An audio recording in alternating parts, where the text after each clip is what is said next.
शायद मुझे समझाना नहीं आ रहा है, इसमें मैं हमेशा फंसता हूँ, ये नहीं समझा पाता हूँ मैं, क्योंकि इसमें इतनी स्विचिंग हो रखी है ना कि मैं खुद ही समझाने का भी देखा ना, एरर मेरे में आ गया। नहीं, डिबगर से फंक्शन का आउटपुट नहीं आता, याद रखना हमेशा। फंक्शन एक कैप्सूल की तरह होता है, उसके अंदर क्या होगा डिबगर नहीं जानता। ठीक है, इसीलिए उसको डिबग नहीं कर पाता। ठीक है, इसको डिबगर से भी चलाओगे तो कुछ भी नहीं मिलना है। ठीक है, ओके, फिर से समझते हैं। ये जो एंट्रो फंक्शन है ना, इसको आर्ग्यूमेंट की तरह इस फंक्शन में लिया जा रहा है, और यही आर्ग्यूमेंट वाले फंक्शन को यहां चलाया जा रहा है। तो यहां पे क्या प्रिंट हो जाएगा, आई एम AI ट्रेनर। ठीक है, तो कब ये कॉल होगा, जब हम यहां से इसको रिटर्न करेंगे। रिटर्न क्यों कर रहे हैं, क्योंकि हम इस फंक्शन के आउटकम को कहां स्टोर करना चाहते हैं, एक वेरिएबल में, एक वेरिएबल में स्टोर करना चाहते हैं। तो हम इसीलिए वैल को यूज कर रहे हैं, इसलिए रिटर्न यूज कर रहे हैं। अच्छा, तो जब हम इस फंक्शन को कॉल करते हैं, इस फंक्शन को यहां से कॉल करते हैं, इस वेरिएबल को देते हैं, तो इस वेरिएबल में इसकी वैल्यू चली जाती है। कैसे, तो ये जब हम इंट्रो कॉल करते हैं आर्ग्यूमेंट देके इसके अंदर, तो ये इंट्रो कहाँ रख दिया जाता है, यहाँ पे I am Krishna Kumar, I am AI trainer, ये रख दिया गया इस वैल के अंदर ले जाके, और उस वैल को फिर हम पैरेंथेसिस से कॉल करते हैं, तो हमारा कोड चल रहा है। एक चीज मैं देखना चाहूंगा इसमें, मैंने देखा नहीं है पहले कभी, आज देख लेते हैं। अगर हम इसको ना लिखे तो, और इस रिटर्न को ना लिखे तो, कुछ भी नहीं आया। प्रिंट कर ले तो, कभी देखा नहीं मैंने इसको करके। एड्रेस ही आ रहा, दिस इज द एड्रेस जहां पे हमारी कोड रखी हुई है। इस एड्रेस को देखने के लिए हमें वेरिएबल बनाना पड़ रहा है। प्रिंट से नहीं होगा, रिटर्न से ही होगा। इसकी स्विचिंग बड़ी खराब है, देखो मैं स्विचिंग दिखाता हूँ। तुम्हारा कोड यहां से चल रहा है, वेल से।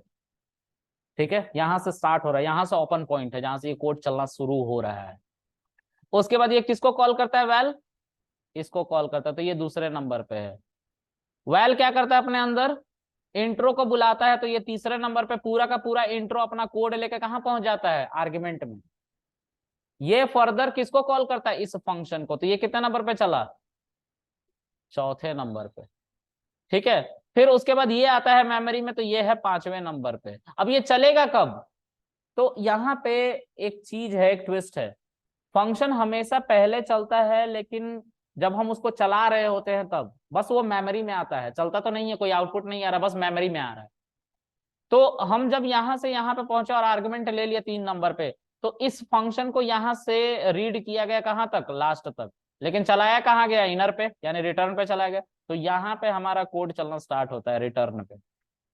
रिटर्न किसको कॉल करता है, इनर को। तो इनर के अंदर क्या लिखा हुआ था, आई एम AI ट्रेनर, ये हमारा पांचवें नंबर पे चलता है, और ये हमारा छठे नंबर पे चलता है आर्ग्यूमेंट।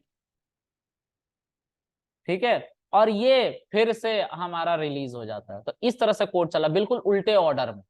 देखो 1 2 3 4 5 6, अजीब चल रहा है ना, इतनी स्विचिंग ही है इसके अंदर कि हम नहीं समझा पा रहे हैं, और नहीं समझा पाते हैं। ये 1.5 साल से मैं नहीं समझा पा रहा हूँ, तो इसको प्रैक्टिस करने की जरूरत है, समझ में आएगा।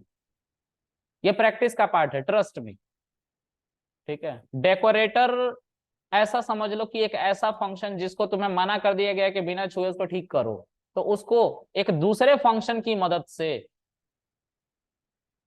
आर्ग्यूमेंट की तरह ले लो, और एक इनर में फंक्शन बनाओ, उसकी मदद से उसको डेकोरेट कर दो, उसके इर्द गिर्द जो लिखना चाहते हो लिख दो। ठीक है, और वो आ जाएगा। आर्गुमेंट की जगह सीधा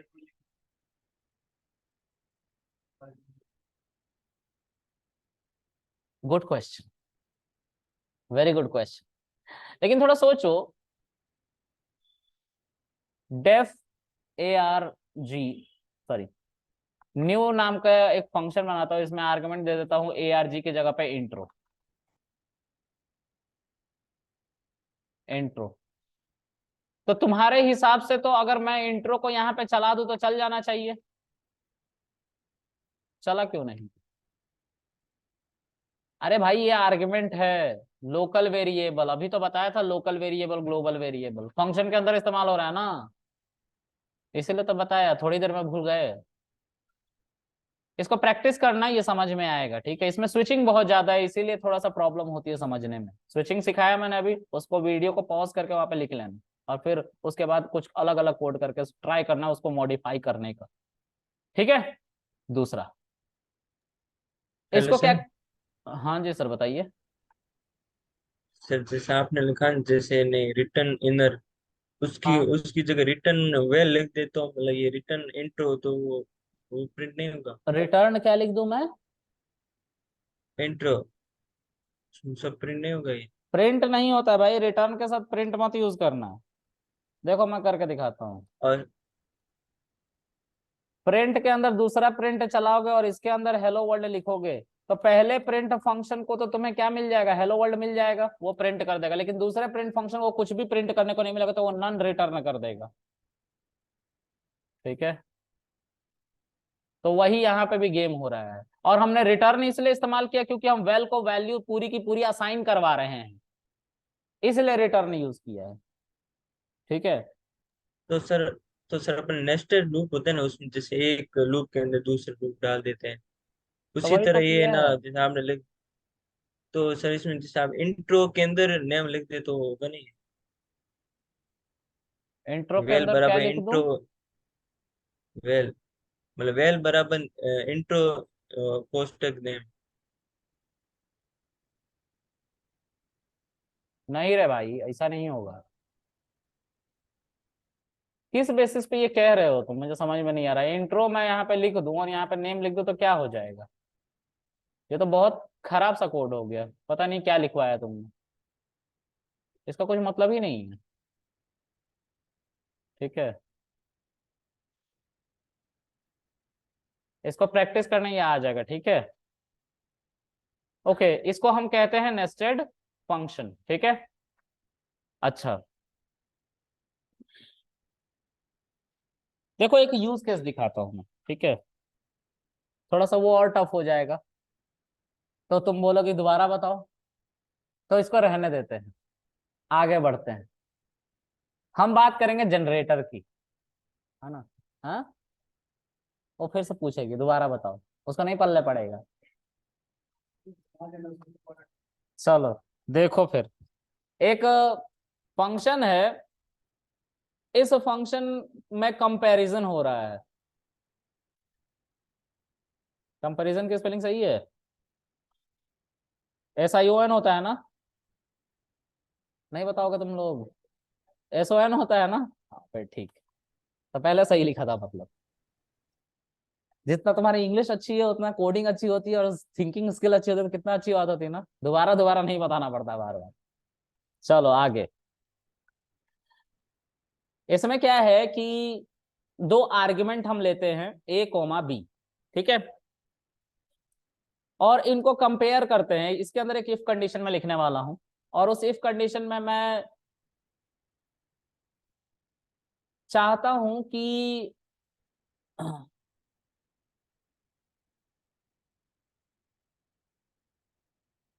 बड़ी वैल्यू को प्रिंट किया जाए, या कुछ ऐसा कि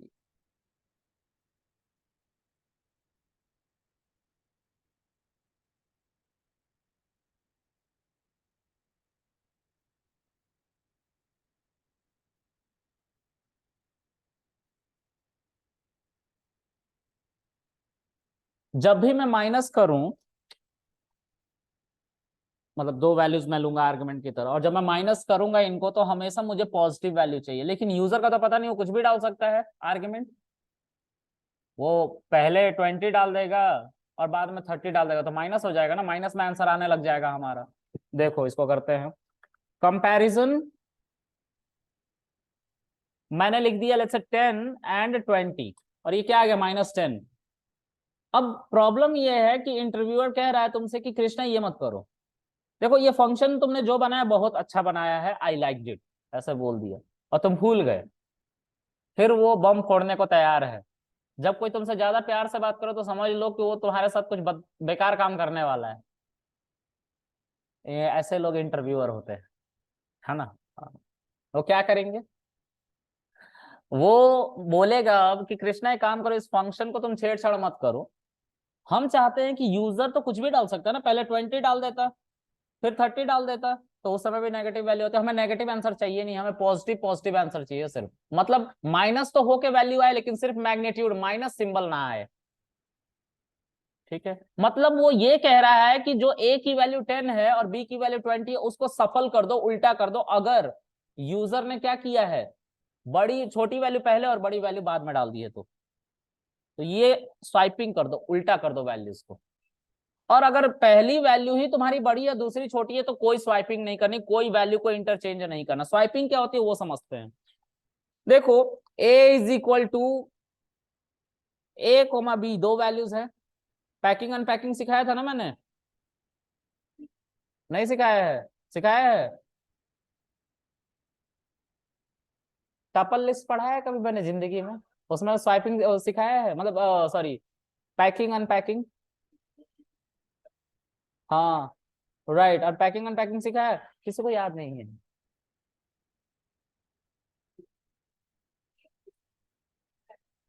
अच्छा कहाँ? जलील आदमी, सबका करियर खराब कर देगा ये।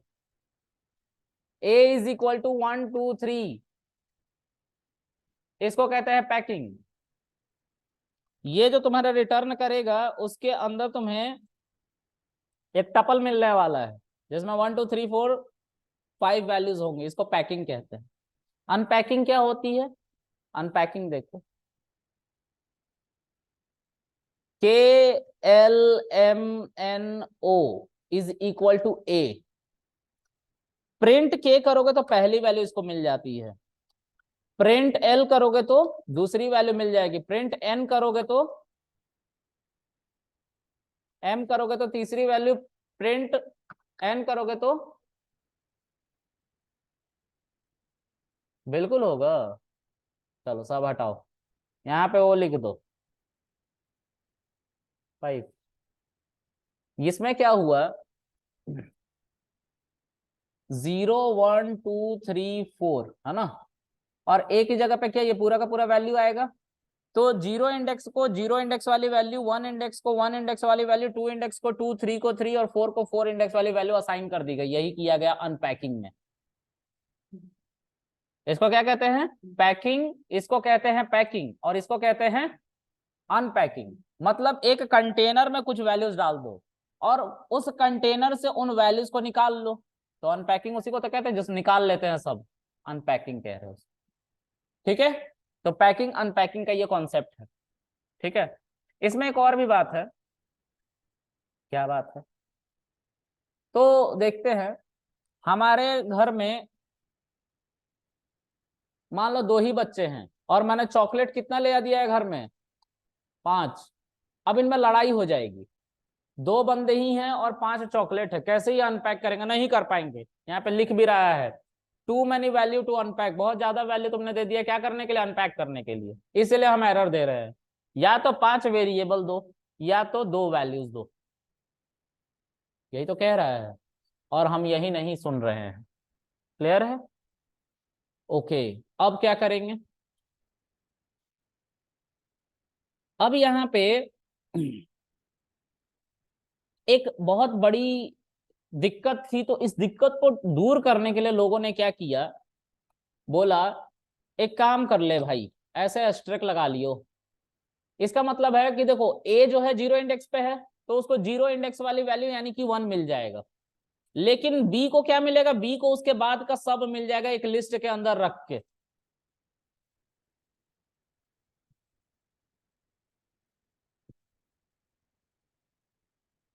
ठीक है, इसको भी अनपैक करना कहते हैं। ठीक है, अब तुम बोलोगे सर दोनों पे हम एस्ट्रिक लगा देंगे तो क्या होगा, या दो से ज्यादा वैल्यू नहीं हो सकती है क्या? मैंने बोला हो सकते है। उस केस में क्या होगा सर? उस केस में ए की वैल्यू 1, बी की वैल्यू 2 3 4 एक लिस्ट के अंदर 2 3 4 और सी के अंदर 5। तो तुम्हारे जहन में क्वेश्चन तुरंत उठेगा सर हम दो वैल्यू पे एस्ट्रिक नहीं लगा सकते हैं? हमने बोला नहीं, एक म्यान में दो तलवार, एक जंगल में दो शेर नहीं रह सकते। सिंपल, यही कॉन्सेप्ट समझ में आया। नहीं तो लड़ाई झगड़ा करके क्या करेंगे, एरर दे देंगे, मर जाएंगे, खून खून हो जाएगा सब जगह। देखो हो गया रेडिश कलर। समझ में आया। चलो, नींद आ गई, अच्छी नींद आई थी। हाँ तुम्हें से पूछ रहा हूँ, अरे तुझसे नहीं उससे पूछ रहा हूँ। सोए नहीं तुम? अच्छा।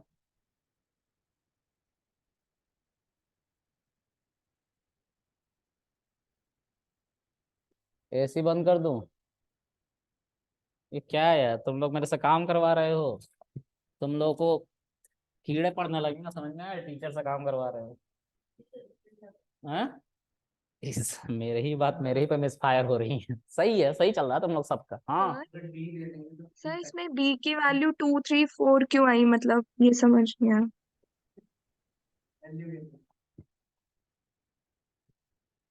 सी की वैल्यू 2 3 4 क्यों आई, पाइथन में ये बताया बी। गया। पाइथन में ये बताया गया कि जब ऐसे अनपैकिंग होगा, मतलब वेरिएबल्स कम होंगे यहाँ पे, जब वेरिएबल्स कम होंगे और वैल्यूज ज्यादा होंगी तो सबको असाइन करने में दिक्कत हो सकती है। तो एक ऐसा कॉन्सेप्ट बना दिया जाए कि जिसके ऊपर एस्ट्रिक लगाएंगे वो सारी की सारी वैल्यू रख ले, बाकी सबको एक एक वैल्यू दे दी जाए, इसलिए बनाया गया। ठीक है। Okay sir. हाँ, और जिस फॉर्म में हम इसको वैल्यू को असाइन करेंगे ना वो लिस्ट होगा, और लिस्ट में ही हमारा देखो यहाँ पे आंसर आ रहा है, आ रहा है ना। Okay, yes sir. हम कहाँ थे, कहाँ पहुंच गए। इसको कहते हैं विधि का विधान।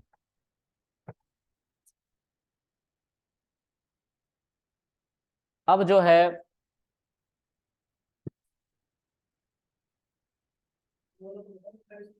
वही बता रहा हूँ, उसी के वजह से तो इधर आ गए हम बोले ना कहाँ से कहाँ पहुंच गए, हम कहीं और थे। तो अब हम क्या करने वाले हैं, कहाँ गया वो यार फंक्शन, और ऊपर है ये, कंपैरिजन कर रहे थे हम। ठीक है, तो यहाँ पे जब भी हम कंपैरिजन चला रहे हैं तो क्या हो रहा है, वी हैव टू पास। तो ये -10 दे रहा, मुझे माइनस में आंसर नहीं चाहिए, मुझे 10 तो चाहिए लेकिन माइनस में नहीं चाहिए। तो इसके लिए हमें बोला गया कि देखो कृष्णा, जब कभी यूजर ऐसा वैल्यू दे, पहली वैल्यू बड़ी दूसरी वैल्यू छोटी, तब तो पॉजिटिव वैल्यू आ रही है। लेकिन नेगेटिव, जब पहली वैल्यू छोटी हो रही है और दूसरी वैल्यू बड़ी हो जा रही है तो नेगेटिव में आंसर आ रहा है, नेगेटिव वाला आंसर भी पॉजिटिव में चाहिए, बस मैग्नीट्यूड मैग्नीट्यूड मुझे रिटर्न कर। तो मैंने बोला ठीक है कर लेते हैं यार, क्या दिक्कत है। तो हम क्या करेंगे, फिर से वही एक फंक्शन बनाएंगे, सुपर नाम दे दो, तुम कुछ भी नाम दे सकते हो, तुम्हारी मर्जी है ना, मैं नहीं रोकने वाला कोई हूं, है ना। दूसरा इनर नाम दे दो। ठीक है, इसके अंदर तुम क्या करोगे, एक कंपैरिजन करोगे। ठीक है, ये जो आर्गुमेंट है, ये जो आर्गुमेंट यहाँ पे है, ये दो वैल्यू को एक्सेप्ट करता है ना। तो उन दो वैल्यू को तुम्हें यहाँ पे अब लेना पड़ेगा वेरिएबल की फॉर्म में। तो मान लो इसको x तुमने नाम दे दिया, यहाँ पे हमने int input enter first number. ठीक है, फिर दूसरा क्या, y is equal to int input enter second number. और फिर यहाँ पे हम क्या करेंगे, अपने ARG को कॉल करेंगे और इसमें x और y को बुला लेंगे। लेकिन वेट, कुछ है इसमें अभी। यहाँ पे जैसे ही हम इनपुट लेंगे, यहाँ पे एक हम कंडीशन लगाएंगे और उस कंडीशन में लिखेंगे कि x की वैल्यू अगर छोटी हो गई y से तो हम वैल्यू को इंटरचेंज कर देंगे। तो x comma y is equal to y comma x कर देंगे, इसको स्वाइपिंग कहते हैं। और फिर हम उसको क्या करेंगे, पास कर देंगे किसको, ARG में। ठीक है, ओके। अब इससे बाहर निकलेंगे और रिटर्न इनर कर लेंगे। तो यहाँ पे पैरेंथेसिस मत देना, और यहाँ पे क्या कर लोगे, एक वेल नाम का फंक्शन बना लेना, उसमें सुपर दे देना और सुपर में कंपैरिजन को आर्गुमेंट की तरह ले लेना। ठीक है, अब जब तुम इसको चलाओगे तो देखो पहला वैल्यू पूछ रहा तुमसे कि पहला वैल्यू बताओ। देखो पहला वैल्यू मैंने 10 दे रहा था, दूसरा वैल्यू 20 दे रहा था, तो -10 आंसर आ रहा था ना। यहाँ पे अब 10 आएगा सिर्फ। अच्छा, दूसरा सिनेरियो देखो, अब पहला वैल्यू मैं बड़ा दे रहा हूं, दूसरा वैल्यू छोटा दे रहा हूं, फिर भी 10 आंसर आएगा, नेगेटिव आंसर आएगा ही नहीं। तो ये हमने एक फंक्शन को मॉडिफाई कर दिया डेकोरेटर की मदद से, उसके बाहर बाहर बाहर बाहर हमने चेंजेस कर दी। मजा आ गया चेंज करके। तुम्हें समझ में नहीं आया ना? थोड़ा सा आया? Good boys. आगे देखते हैं गाइस।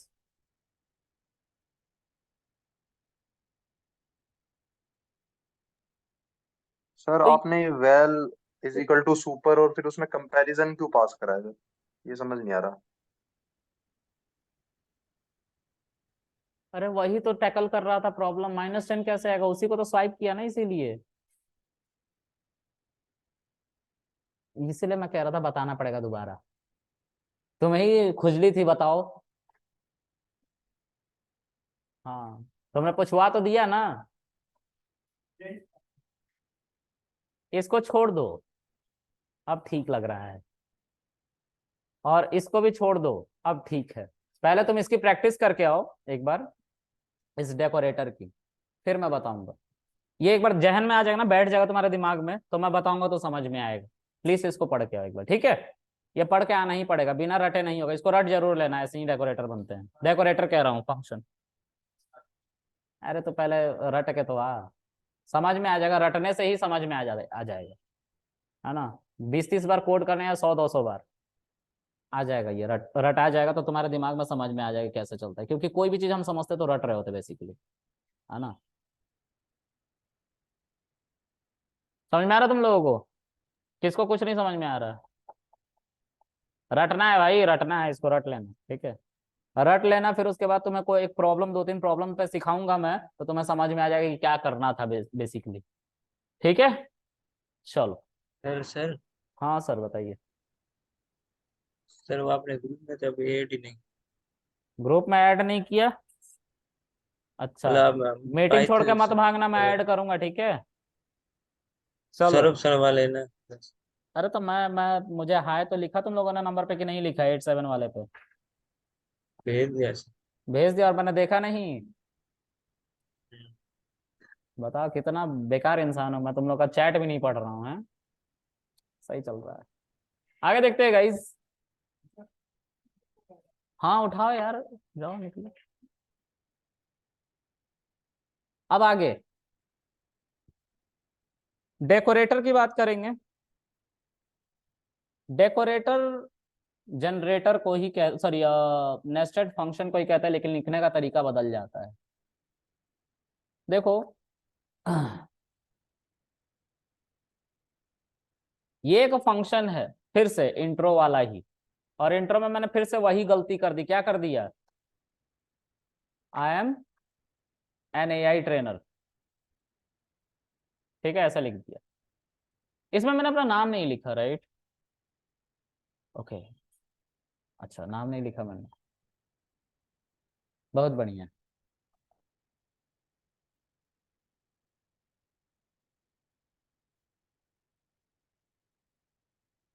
अब हम एक डेकोरेटर बनाते हैं जो इसको, इस फंक्शन को डेकोरेट कर देगा अच्छे से, ठीक है? तो सब कुछ वही लिखना है जो ऊपर में लिखा है हमने। पहले डेफ एक फंक्शन बनाएंगे, फिर सुपर लिखेंगे, फिर उसके बाद एक आर्गुमेंट ले लेंगे इसके अंदर, और इसके अंदर हम डेफ इनर बनाएंगे, ठीक है? और इसके अंदर हम लिख देंगे जो भी हमें लिखना है, जैसे आई एम कृष्णा कुमार, और इसके अंदर ARG को कॉल कर लेंगे, यहाँ पे रिटर्न कर लेंगे इनर को, और लास्ट में वैल जो लिख रहे थे ना वो नहीं लिखेंगे। ओह सॉरी, उसके बाद लास्ट में जो वैल लिख रहे थे ना वो सब नहीं लिखेंगे, वो वाला पार्ट छूट जाता है बस। चल गया ये फंक्शन। अब इस फंक्शन को कैसे चलाना है वो देखो, @सुपर। ओ एक गलती है, इंट्रो को चलाओ तब तो दोनों चलेंगे, तो इंट्रो को डेकोरेट कर दिया एक ऐसे फंक्शन से जो बाहर कहीं बना हुआ था, लेकिन उसके ऊपर क्या लिखना पड़ा, उस फंक्शन का नाम किसकी मदद से, @super लिखना पड़ा, @ की मदद से लिखना पड़ा। इसका जो भी नाम होता तुम्हें क्या करना पड़ता, उसका नाम लिखना पड़ता है @ के बाद। और यहाँ पे जो इंट्रो है इसको इस फंक्शन के अंदर आर्गुमेंट की तरह पास कर दिया गया, इस इंट्रो को इस फंक्शन के अंदर आर्गुमेंट की तरह पास कर दिया गया, और ये इंट्रो जाके यहाँ पे कॉल हो गया। समझ में आ रहा है? हाँ हाँ, ये एक ही कोड है। डेकोरेटर तुम्हें पढ़ाना है मुझे आगे चल के, इसका यूज अभी तुम्हें नहीं दिखा पाऊंगा, लेकिन हाँ एब्स्ट्रैक्शन में दिखाऊंगा, ऑब्जेक्ट ओरिएंटेड प्रोग्रामिंग में। इसको भी रटना। इसमें सिर्फ दो चीजें नहीं है, वैल वगैरह नहीं लिखा है, जो यहाँ पे वैल लिख रहा था ना बैठ के, कहाँ गया, ये दोनों लाइन नहीं लिखे हैं बस। उसके जगह पे क्या यूज कर रहा हूँ, @name, किसके ऊपर, इंट्रो के ऊपर। एक बात का ध्यान रखना डेकोरेटर में, डेकोरेटर में पहले फंक्शन तुम बना लेते हो, फिर उस फंक्शन को मॉडिफाई करते हो जो तुम्हें मॉडिफाई करना है, जैसे इंट्रो को, तो इसको बाद में लिखना पड़ता है। यही प्रॉब्लम है डेकोरेटर के साथ, बस नेस्टेड फंक्शन में ये प्रॉब्लम नहीं है ना। चलो ये सब कोड करोगे तब समझ में आएगा। थोड़ा सा हम हाई लेवल पे जा रहे हैं, लेकिन जरूरी है, पूछा जाता है इसलिए बताना पड़ रहा है, इसलिए ऐड कर दिया है। ठीक है, कोडिंग तुम नहीं करे हो तो तुम्हें नहीं कुछ समझ में आएगा, ये बात क्लियर है, ये मैं बहुत पहले से कह रहा हूँ और आखिरी तक कहूंगा। ओके, अब जनरेटर की बात करते हैं। जनरेटर क्या होता है, एक बहुत अच्छा टर्म है जनरेटर। पता नहीं तुम लोग कब यूज करोगे जनरेटर का, लेकिन मैं इसको यूज करता हूं इमेज प्रोसेसिंग के लिए, जब बहुत सारा डेटा होता है मेरे पास और मेरा रैम कैपेबल नहीं होता है उस पर काम करने के लिए, तब मैं इसको यूज करता हूँ। तो वो तो मैं नहीं दिखा सकता, लेकिन जनरेटर बना कर दिखा सकता हूँ कि आखिर ये करता क्या है। ठीक है, तो एक डेफ फंक्शन बना रहा हूं, इस फंक्शन का, अच्छा जनरेटर के बारे में मैं कुछ लिखता हूं।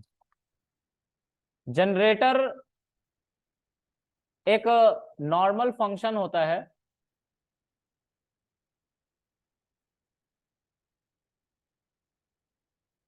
जैसा अभी तक हमने पढ़ते आ रहे हैं, लेकिन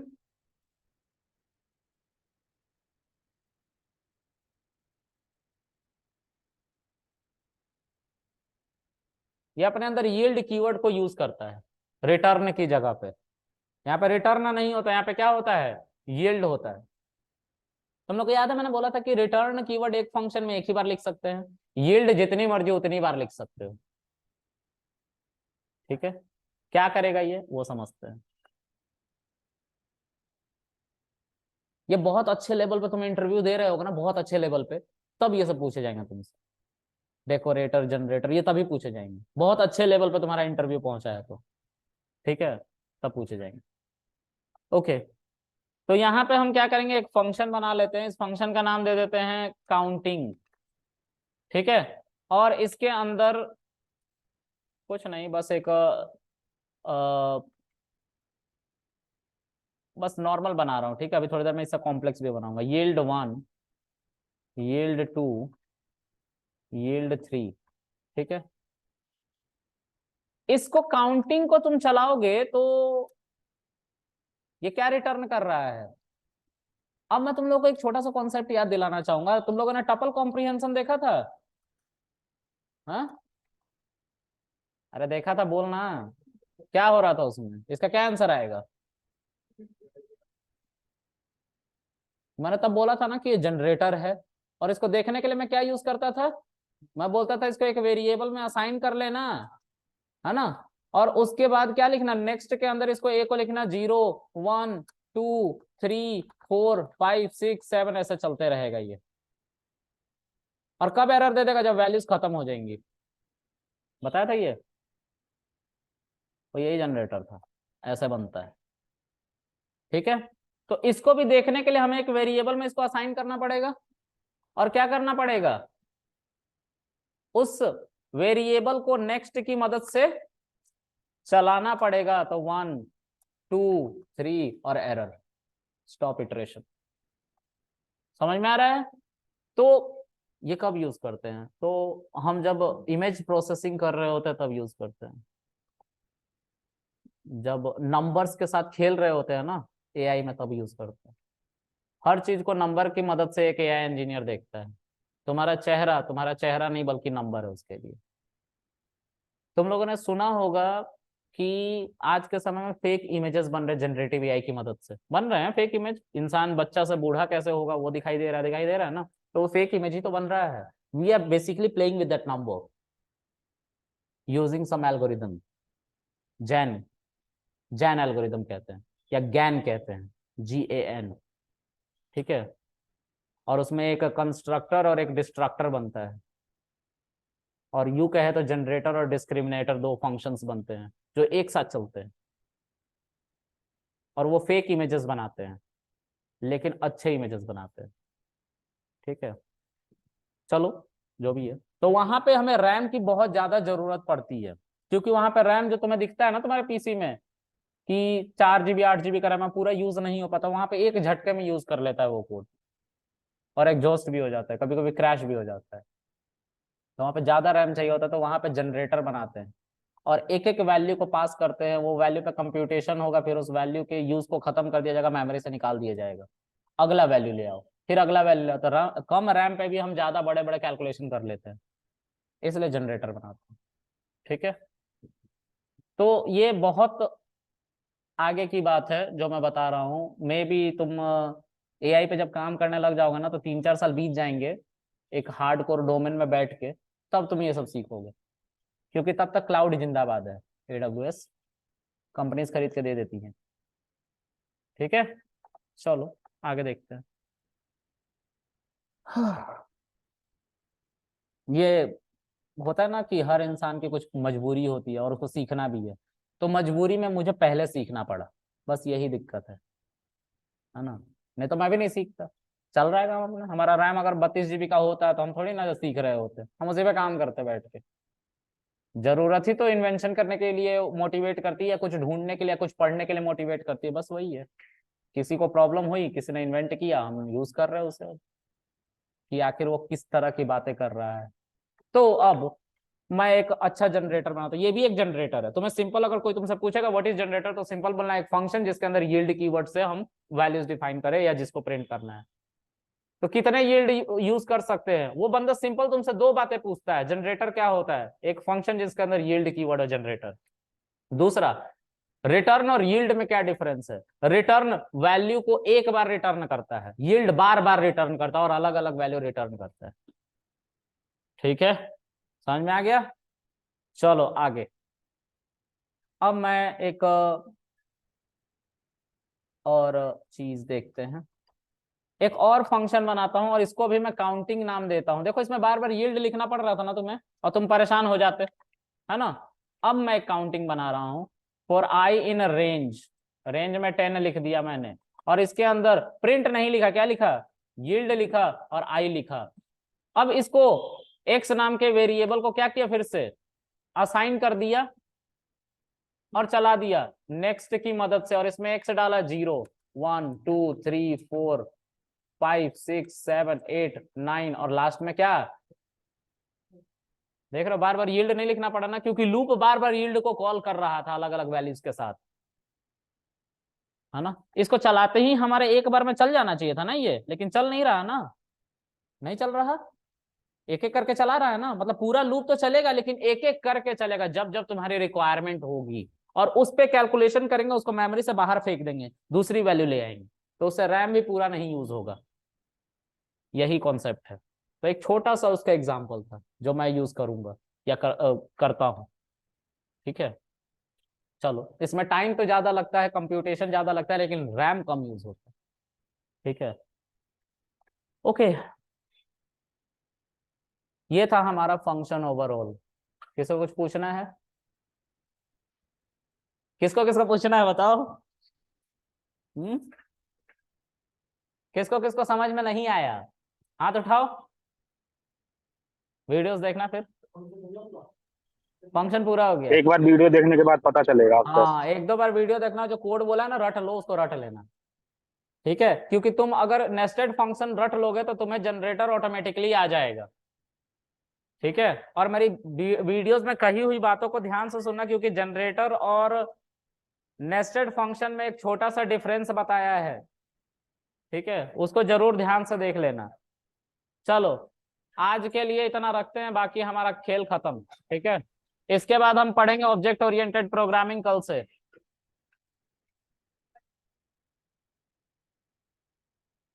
मंडे नहीं, कल कल कल आना है आप लोगों को। हाँ कल आना है, कल मैं छुट्टी पे नहीं हूँ,